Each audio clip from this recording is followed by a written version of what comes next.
উপন্যাসৰ কাহিনীয়ে জিয়া প্ৰেমৰ ছবি আঁকে। নমস্কাৰ প্ৰিয় শ্ৰোতাসকল, মই জনাৰ্দন শইকীয়া কাহিনী শুনাওঁ।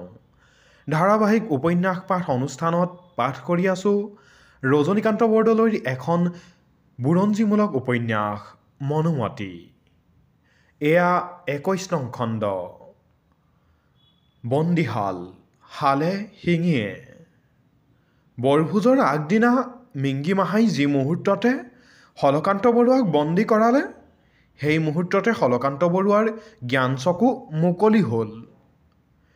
তেতিয়াতে তেওঁ বিশদৰূপে বুজিলে তেওঁ কেনে গৰ্হিত কাম কৰিছে। তেতিয়াহে তেওঁ বুজিলে স্বদেশদ্ৰোহীৰ কি পৰিণাম। তেতিয়াহে তেওঁ জানিলে পৰলৈ হুল চাচিলে সেই হুলত নিজে উফুটি মৰিব লাগে। মানহঁতে তেওঁক বন্দী কৰি ঘৰলৈ লৈ যাওঁতে তেওঁ খঙতে বেজাৰতে আৰু অনুতাপত দাঁতমুখ কামুৰি গ'ল। কিন্তু তেওঁ তেতিয়া দাঁতমুখ কামুৰিলেও তেওঁৰ একো উপায় নহ'ল, কাৰণ তেওঁ আগেই হাতৰ কুঠাৰ কপালত মাৰিছে। মানহঁতে তেওঁক টানি নি চণ্ডী বৰুৱা থকা ঘৰটোত সোমাই থোৱাত তেওঁ ঘৰ সোমাই তেওঁৰ পূৰ্বশত্ৰু চণ্ডী বৰুৱাক দেখা পালে। সেই মুহূৰ্ততে তেওঁৰ ভালেমান কথা মনত পৰিল। জতীয়া বাবাজীয়ে তেওঁক কি মন্ত্ৰণা দিছিল, তেওঁৰ গুণৱতী ভাৰ্যাই তেওঁক কি পৰামৰ্শ দিছিল, সকলোবিলাক কথা মনত পৰি তেওঁ অথিৰ হ'ল। শোকতে আৰু মনৰ আৱেগতে বন্দীঘৰৰ ভিতৰত অহংকাৰী হলকান্ত বৰুৱাই হুক হুক কৰি কান্দিলে। ভালেখিনি পৰ কান্দি থাকোঁতেই চণ্ডী বৰুৱাই সাৰ পাই সুধিলে, কোন? তুমি কেলৈ কান্দিছা? তেওঁৰ এই কথাত হলকান্ত বৰুৱাৰ হুক আৰু উঠলি পৰিল। তেওঁ কেঁচুৱা ল'ৰাৰ দৰে কান্দিবলৈ ধৰিলে। চণ্ডী বৰুৱাই আজি ১৫-১৬ দিন একো নোখোৱাকৈ থাকিও থৰক বৰক কৰি উঠি আহি তেওঁৰ হাতত ধৰি সুধিলে, কোন তুমি? কেলৈ ইমানকৈ কান্দিছা? এইবাৰ হলকান্ত বৰুৱাই নেমাতি থাকিব নোৱাৰি ক'লে, বৰুৱাদেৱ, মই হলকান্ত। চণ্ডী বৰুৱাই ক'লে, কি? তুমি হলকান্ত বৰুৱা? তুমি দেখোন মানৰ মিতিৰ, মোৰ প্ৰধান শত্ৰু। তুমিনো বন্দীঘৰৰ ভিতৰত সোমালাহি কেনেকৈ? তুমি দেখোন মিংগি মাহাৰ সখী, এজন মানৰ বৰফুকন।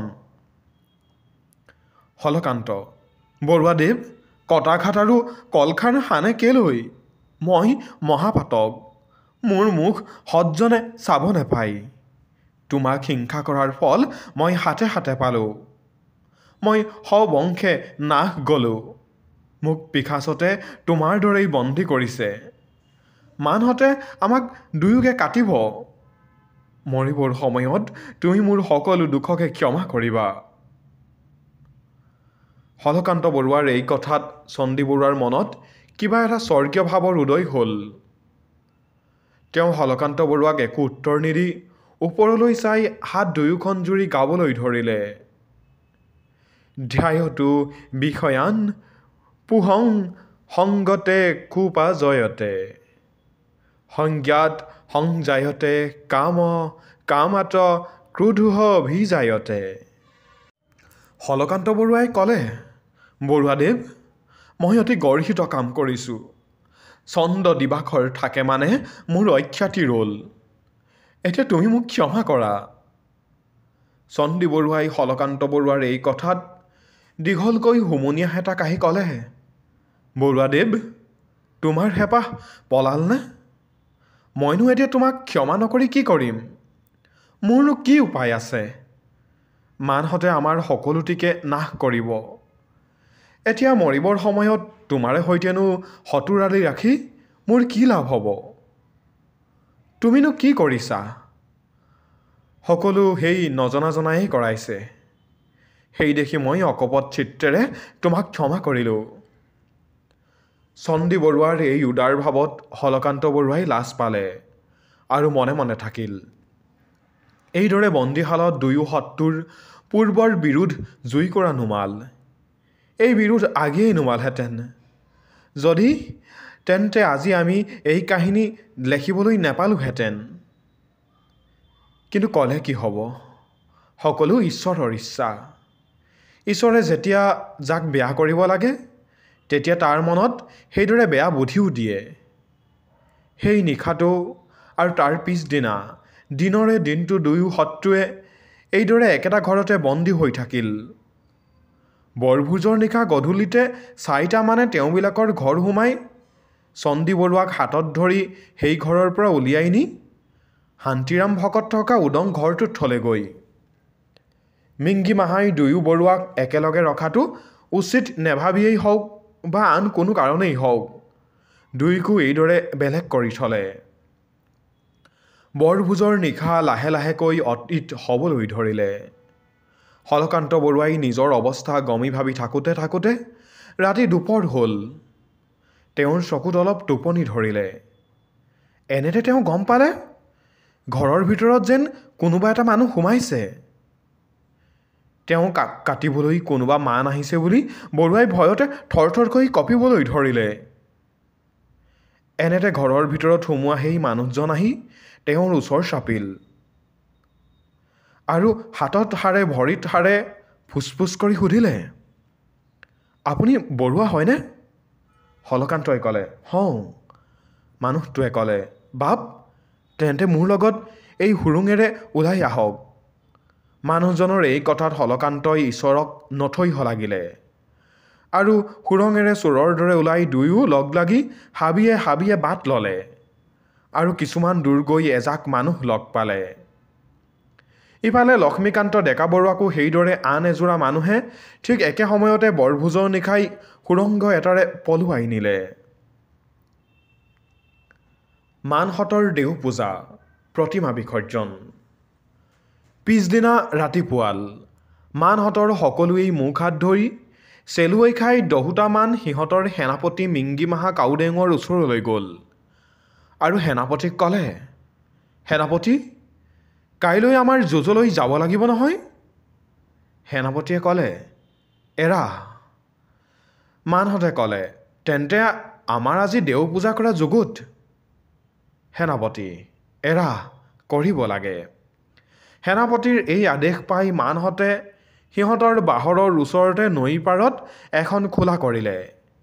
সেই খোলাৰ ভিতৰতে এটা ভেটি কৰিলে। সেই ভেটিটোৰ ওপৰত 10-12খন গুমচেং কাপোৰ পাৰিলে। ওপৰত 7 তৰপীয়া কৰি চন্দ্ৰতাপ আঁৰিলে আৰু ভেটিটোত সিহঁতৰ পেৰা এটাৰ পৰা 1 হাতমান ওখ এজনা বুদ্ধৰ মূৰ্তি থাপনা কৰিলে। মিংগি মাহাই তেতিয়া নিজে গেৰুৱা কাপোৰ পিন্ধি সেই মূৰ্তিৰ ওচৰলৈ আহিল। বুঢ়া ভগীয়া 12টামানেও সেইদৰে গেৰুৱা কাপোৰ পিন্ধি পূজাৰ আলপৈচান কৰিবলৈ ধৰিলে। ডেকা মানহঁতে ওচৰৰ বাৰীবিলাকৰ পৰা ভাল ভাল ফুল আনিলে। মিংগি মাহাই সেই ফুলেৰে আৰু মদে ভাতে সিহঁতৰ ইষ্টদেৱতা বুদ্ধক পূজা কৰিলে। প্ৰথমেই মানহঁতে মলাত কৰি ধূনা-ধূপ লগাই পবিত্ৰ বুদ্ধ মূৰ্তিৰ চাৰিওফালে ঘূৰিবলৈ ধৰিলে। ৰণবাদ্য বজোৱা মানহঁতে তাৰ লগে লগে ৰণবাদ্য বজালে। ডেকা ডেকা মানবিলাকে বাঁহী গগনা বীণ লৈ গাই বজাই মূৰ্তিৰ চাৰিওফালে ঘূৰিলে। চাই থাকোঁতে চাকোঁতে সেই ঠাইডোখৰত অসংখ্য মান গোট খালে। ষোড়শ উপচাৰে বুদ্ধ মূৰ্তিৰ পূজা হ'ল। মূৰ্তি পুজি উঠি মানহঁতে সিহঁতৰ এটাইবিলাক অস্ত্ৰ আনি মূৰ্তিৰ আগত থলে। তেতিয়া মিংগি মাহাই সেই বুদ্ধ মূৰ্তিক সাষ্টাংগে প্ৰণিপাত কৰি যুঁজ জিকাবলৈ তুতি কৰিলে। আন আন মানবিলাকেও সেই মূৰ্তিৰ আগত পৰি পৰি সেৱা কৰিলে। হাই, প্ৰশান্ত বুদ্ধ মূৰ্তিয়ে আজি মানহঁতক অন্যায় কৰি নৰহত্যা কৰিবলৈ বৰ দিব লগাত পৰিল। অসভ্য পৰ্বতীয়া মানৰ হাতত বুদ্ধদেৱৰ পবিত্ৰ ধৰ্ম কলংকিত হ'ল। যি শাক্য সিংহই মানুহৰ জৰা মৃত্যু ৰোগ দুখ ক্লেশ দেখিব নোৱাৰি ৰাজমুকুট আৰু ৰাজসিংহাসন এৰি পৃথিৱীতে সামান্য ধৰ্ম প্ৰচাৰকৰ বেশে অহিংসা পৰমো ধৰ্ম এনে মত প্ৰচাৰ কৰিছিল, অসভ্য মানহঁতৰ হাতত পৰি তেওঁৰ পবিত্ৰ আত্মাই আজি স্বৰ্গৰ পৰা এই পৰ্বতীয়া মানকেইটাক অসমীয়াৰ বংশ লোপ কৰিবলৈ বৰ দিব লগাত পৰিল। মানহঁতৰ পূজা দিয়া হ'ল। এটাইবিলাক মানেই পূজাৰ প্ৰসাদ মদ ভাত খালে। বেলি ডেৰ পৰ হোৱাত মানহঁতে বুদ্ধ মূৰ্তিক আসনৰ পৰা নমালে আৰু আগৰ দৰে ভালকৈ জপাৰ ভিতৰত সুমুৱাই থলে। ইয়াৰ পিছতে মানহঁতে সেই মেলতে বন্দীহঁতক কি কৰিব এইটো আলোচ কৰিবলৈ ধৰিলে। বুঢ়া কামদেং নামেৰে মানটোৱে মিংগি মাহাক ক'লে, সেনাপতি, এই বন্দীবিলাককনো কি কৰা হ'ব? মিংগি মাহাই ক'লে, তোমালোক দহোটাই যি ভাল দেখা তাকে কৰিম। সেনাপতিৰ এই কথা শুনি কামদেঙে ক'লে, তেন্তে সকলো সমজুৱাকে সোধা যাওক। এই বুলি এই কামদেঙে সমজুৱাবিলাকলৈ চাই সুধিলে, ভাইহঁত, আমি কালি প্ৰাতঃতে যুঁজলৈ যাম। আজি এই বন্দীবিলাকক যি হয় এটা কৰা যাওক। তোমালোকেনো কি কৰিব খোজা? কামদেঙৰ এই কথাত ডেকা ডেকা কিছুমান মানে উত্তৰ কৰিলে, সিহঁতক কাটি পেলোৱা যাওক। বুঢ়া বুঢ়া কেতখিনি মানে ক'লে, সিহঁতক হাজিৰালৈ লৈ যোৱা যাওক, তাতে যি হয় কৰা যাব। দুয়ো দলৰ এই মত শুনি কামদেঙে ক'লে, তহঁত দুজাকে দুই ৰকম মত দিলি। আমাৰ এই বন্দীবিলাকক ইয়াৰ পৰা লৈ যাব লাগিলে সিহঁতক ৰস পৰ দি নিওঁতে আমাৰ কেতখিনি মানুহ লাগিব। চন্দ্ৰকান্ত ৰজাই বা কিমান ৰনুৱা গোটাইছে তাৰ ঠিকনা নাই। সেই দেখি মোৰ মনেৰে হ'লে সিহঁতক ইয়াতে শেষ কৰি যোৱা ভাল। তহঁতে বা কি ক? কামদেঙৰ এই কথাত সকলোবিলাক মানেই অলপ পৰ জিৰাই হতাই ভাবি একেমুখে ক'লে, তেন্তে বন্দীহঁতক ইয়াতে মাৰি পেলোৱা যাওক। মানহঁতৰ এইদৰে একমত হোৱাত কামদেং আৰু মিংগি মাহাই বন্দীবিলাকক এজন এজন কৰি উলিয়াই আনিবলৈ আদেশ দিলে। মানহঁতেও একে একে বন্দীবিলাকক উলিয়াই আনিবলৈ ধৰিলে। 4জন মানে প্ৰথমেই চণ্ডী বৰুৱাক আনি উলিয়ালে। সেনাপতি মিংগি মাহাই চণ্ডী বৰুৱাক তাৰ আগত থিয় কৰি সুধিলে, অহম, তই কেলৈ আমাৰ লগত যুঁজ কৰিছিলি? চণ্ডী বৰুৱাই বুজিলে যে মানহঁতৰ পৰা তেওঁ ৰক্ষা পোৱা টান আৰু মৰিবৰ সময়ত কাপুৰুষৰ দৰে মৰাতকৈ হাঁহেৰে সৈতে মৰাই ভাল। ইয়াকে ভাবি আৰু মৰণকে সাৰোগত কৰি নিৰ্ভয় চিত্তে উত্তৰ কৰিলে, মই তহঁতৰ লগত যুঁজ কৰিবলৈ নাপালোঁ। বিধাতা মোলৈ অপ্ৰসন্ন হ'ল। মিংগি মাহাই সুধিলে, ভালকৈ যুঁজ কৰা হ'লেনো কি কৰিলিহেঁতেন? চণ্ডী বৰুৱাই ক'লে, ভালকৈ মই সৈন্য সামন্ত গোটাই যুঁজিব পৰা হ'লে তোৰ সমন্বিতে তোৰ মানুহক থুকুচি থুকুচি কাটিলোহেঁতেন। কিন্তু বিধাতা মোলৈ অপ্ৰসন্ন হ'ল। মিংগি মাহাই হাঁহি হাঁহি ক'লে, অহম, তোৰ যদি এতিয়াও যুঁজ কৰিবলৈ হাবিলাস আছে তেন্তে তই মোৰ দোৱনি আহ আৰু হাদিৰা চকীৰ যুঁজলৈ ওলা। চণ্ডী বৰুৱাই ক'লে, হাদিৰাত কাৰ লগতনো যুঁজ কৰিবলৈ? মিংগি মাহাই ক'লে, চন্দ্ৰকান্ত ৰজাৰ লগত। চণ্ডী বৰুৱাই তেতিয়া ক'লে, ইটো প্ৰাণ থাকোঁতে মই ৰজাৰ বিপক্ষে অস্ত্ৰ ধৰিব নোৱাৰোঁ। তোৰ ৰজা কোন? মিংগি মাহাই সুধিলে। মোৰ ৰজা চন্দ্ৰকান্ত সিংহ, চণ্ডী বৰুৱাই ক'লে। মিংগি মাহাই তেতিয়া ক'লে, তোৰ ৰজা এতিয়াও চন্দ্ৰকান্তই আছেনে? মইনো তেন্তে কি? মোৰ ৰজা এতিয়াও চন্দ্ৰকান্তই। তই অধৰ্মী, পশু, পিশাচ, মান। চণ্ডী বৰুৱাৰ এই কথাত মিংগি মাহা খঙতে ৰঙা পৰি তৎক্ষণাৎ তাৰ তৰোৱাল উলিয়াই তেওঁৰ মূৰত ঘা মাৰিলে। এনেতে আৰু 4-5টা মানে তেওঁক ওপৰৰ ওপৰা ওপৰি কৰি তৰোৱাল মাৰি চণ্ডী বৰুৱাক ইহজন্মৰ যাতনাৰ পৰা মুক্ত কৰিলে। মানৰ হাতত এইদৰে 2 বছৰ বয়সত মইনবৰী গাঁৱত চণ্ডী বৰুৱাই তেওঁৰ জীৱলীলা সামৰিলে। চণ্ডী বৰুৱাক কাটি উঠি মানহঁতে হলকান্ত আৰু লক্ষ্মীকান্ত বৰুৱাক আনিবলৈ গ'ল। মানহঁতে তেওঁবিলাকৰ ঘৰৰ ভিতৰত সোমাই তেওঁবিলাকৰ কাকো নাপায় উলটি আহি সেনাপতিক জনালে যে বন্দী পলাইছে। মিংগিমাহাই সিহঁতৰ এই কথা শুনি খঙতে ৰঙা পৰিল আৰু তেওঁবিলাকক নাপাই পমিলাহঁতৰ পৰিয়া মানুহটোক আনিবলৈ দিলে। মানহঁতে গৈ সেই দুৱাৰ ৰখা মানুহটোক আনিলে। সি আহি আগত থিয় হোৱা মাত্ৰকে মিংগিমাহাই চকু পকাই পকাই সুধিলে, তোৰ বন্দী দুজনী কি হ'ল? টেঙুলা কালি কেনেকৈ মৰিল? পৰিয়াটোৱে ক'লে, জানো সিহঁতৰ কি হ'ল ক'ব নোৱাৰোঁ। টেঙুলাক কোনোবা মানুহে আহি মাৰিলে। তই সঁচা কথা ক টেঙুলা মৰা বন্দী দুজনী পলোৱা ইয়াত ভালেমান কথা থাকিব পায়। সঁচা কথা নকওঁ যদি তোক আজি কাটি পেলাম। পৰিয়াটোৱে তেওঁৰ এই কথাত এবাৰ কামদেঙৰ চকুৰ ফালে চাই ক'লে, সেনাপতি মই সঁচা ক'ব লাগিলে দুখ তোমাৰ গাতেই উলটি পৰিব। পৰিয়াটোৰ এই কথাত মিংগিমাহা খঙতে ৰঙা পৰি ক'লে, কি তোৰ ইমান সাহ? তই মোক মুখে মুখে উত্তৰ দিয়? পৰিয়াটোৱে তেতিয়া সমজুৱাহঁতলৈ চাই ক'লে, ভাইহঁত তহঁতে ন্যায় বিচাৰ কৰ। সেনাপতিয়ে ন্যায় বিচাৰ কৰিব নোখোজে। পৰিয়াটোৰ এই কথাত মানহঁতে টিপুৱা টিপি কৰি হাঁহিবলৈ ধৰিলে। অৱশেষত কামদেঙে ক'লে, বাৰু তোৰ আমি উচিত বিচাৰ কৰোঁ। তই কি ক'ব খোজ ক। পৰিয়াটোৱে ক'লে, বাৰু মই যি কওঁ ক'ম, কিন্তু সেনাপতিৰ সেই তিৰোতাজনীক সমাজৰ ভিতৰলৈ আনিব লাগে। মিংগিমাহাই তেতিয়া ক'লে, মই তাইক কেতিয়াও আনিব নিদিওঁ। কামদেঙে ক'লে, ভাই সেনাপতি দোষীক দণ্ড দিয়াৰ আগেয়ে বিচাৰ কৰা উচিত। তাইতো আমাৰ মানৰ তিৰোতা নহয়, তাই অসমীয়া। আদেশ কৰা তাইক আনো। মিংগিমাহাই কামদেঙৰ এই কথা এৰাব নোৱাৰি ক'লে, বাৰু তেন্তে আন। সেনাপতিৰ এই কথাত কামদেং নিজে গৈ পদুমীক মাতি আনিলে। পদুমী আহি সমাজৰ মাজত থিয় দিলে। তেতিয়া কামদেঙে সুধিলে, পৰিয়া তই কি ক'ব খোজ ক। পৰিয়াটোৱে ক'লে, ভাইহঁত তহঁতে তাইক সোধ তাই সেনাপতিক খাটি বন্দী এটা এৰি দিছেনে নাই।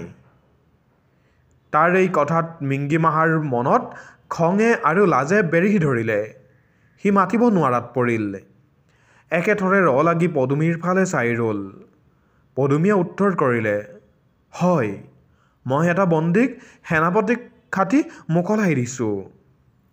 কামদেঙে ক'লে, কিয় মোকলাই দিলি? পদুমী, সি ওলাই গৈ ইবিলাক বন্দীকো বুদ্ধি কৰি পলুৱাই নিবলৈ। কামদেঙে ক'লে, সেনাপতি শুনা তোমাৰ এই কি কয়? সেনাপতিয়ে তবধ মনেৰে শুনিবলৈ ধৰিলে। কামদেঙে সুধিলে, সিহঁতক পলুৱালে কেলৈ? সিহঁতৰ জাতকুল প্ৰাণ ৰক্ষা কৰিবলৈ। আমাৰ হাতত থকাতনো সিহঁতৰ কি বেয়া হৈছিল? পিশাচৰ হাতত থাকিলে যদি মানুহৰ একো বেয়া নহয়, তেন্তে সিহঁতৰো একো বেয়া হোৱা নাছিল। মই নুবুজিহে কৰিলোঁ। পিশাচ কোনো? অধৰ্মী মান। পদুমীৰ এই কথাত সকলোবিলাক মানুহেই জিকজিকাই উঠিল। এনেতে মিংগিমাহাই সিফালৰ পৰা ক'লে, পদুমী তই গা বুজি সমজুৱাৰ আগত কথা ক। তোৰ বেয়া হ'ব, মই ৰাখিব নোৱাৰিম। মিংগিমাহা আজি মই ভয় নকৰোঁ। তোৰে মোৰে সম্পৰ্ক ছিগিল। আজিৰ পৰা আৰু মই কালৈও ভয় নকৰোঁ। সেই দেখি মোৰ দুখ ক্ষমা কৰিবি। পদুমীৰ এই কথাত মিংগিমাহাই সমজুৱা আৰু কামদেঙলৈ চাই ক'লে, ভাইহঁত দুখেই হৈছে বা গুণেই হৈছে, এইক আৰু একো কথা নুসুধিবি। এইক এৰি দে। ময়ো পৰিয়াটোক এৰিলোঁ। সমজুৱাহঁতে ক'লে, সেনাপতি তোৰ মুখলৈ চাই এইক এৰিলেও এৰিব পাৰোঁ, কিন্তু আমাৰ মানলৈ এইৰ ঘিণ কিমান চোৱাচোন। এইৰ দুখতে টেঙুলা মৰিছেনে নাই ভাবি চোৱাচোন। আৰু এইক আৰু কেইআষাৰমান কথা সোধো। এই যদি মুখ ৰাখি কথা কয় তেন্তে ভাল, নচেত এইক সোধাই নেৰোঁ। সিহঁতৰ এই কথাত মিংগিমাহাই পদুমীক ক'লে, বুকুৰ জীও তই আজি বৰকৈ মদ খাইছিলি হবলা। সেনাপতি, মই মদ ফটিকা একোৱেই খোৱা নাই। মোৰ আৰু জীৱলৈকো বাঞ্ছা নাই। তোক মই ভাল পাইছিলোঁ। শুনা, মোক বিদায় দে। তোৰ এই পিশাচতে মোক কাটি পেলাও। পদুমীৰ এই কথাত মিংগিমাহা বৰ বিমৰিক হ'ল। কামদেঙৰ চকুলৈ চাই চকুৰেই কাবৌ মিনতি জনালে। কামদেঙে তেলোৱাৰ ভাৱ বুজি মৰম লাগি পদুমীক ক'লে, পদুমী, তই মদ খাইছ হবলা। ভালকৈ কথা ক। বাৰু কচোন, টেঙুলা কেনেকৈ মৰা পৰিল? টেঙুলাই পাপৰ পৰাচিত কৰিলে। সি পিশাচে আৰু এই পিশাচে দুয়ো লগ লাগি সিহঁতৰ জাত মাৰিবলৈ গৈছিল। ঈশ্বৰে তাৰ প্ৰতিফল দিলে। এতিয়া তহঁত পাখণ্ডহঁতে মোক কাটি পেলা। পদুমীৰ এই কথাত এইবাৰ সমজুৱাহঁতৰ ভিতৰত এটা ডেকা মানে থিয় হৈ ক'বলৈ ধৰিলে, ভাইহঁত চা, এই তিৰোতাজনীয়ে আমাক কেনেকৈ গালি পাৰে। সেনাপতিৰ তিৰোতা হ'ল বুলি আমাক ইমান গালি পাৰিব লাগেনে? চাচোন, এই দুখতে আমাৰ টেঙুলা মৰিল। এই আহিবৰে পৰা আমাৰ কিমান বন্দী পলুৱাই দিলে। এই আমাৰ সেনাপতিক এজন হাঁহিয়াল বীৰ গোচাই এটা ভেড়া কৰিলে। এই আমাৰ প্ৰধান শত্ৰু নহয়নে?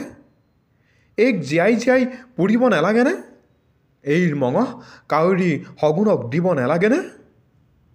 মানটোৰ এই কথাত সমজুৱাবিলাক জ্বলি উঠিল আৰু একেমুখে ক'লে, এইক ধৰ, জীয়াই জীয়াই পুৰ। এই বুলি কুৰিটা সমজুৱাই পদুমীলৈ খেদা মাৰি আহিল। মিংগিমাহাই সিহঁতক খেদা মাৰি অহা দেখি একেচাপে উঠি গৈ পদুমীক আঁকোৱালি ধৰি ক'লে, বুকুৰ জীও, তই কথা নকবি। সমজুৱাহঁতৰ ভৰিত দীঘল দি পৰ।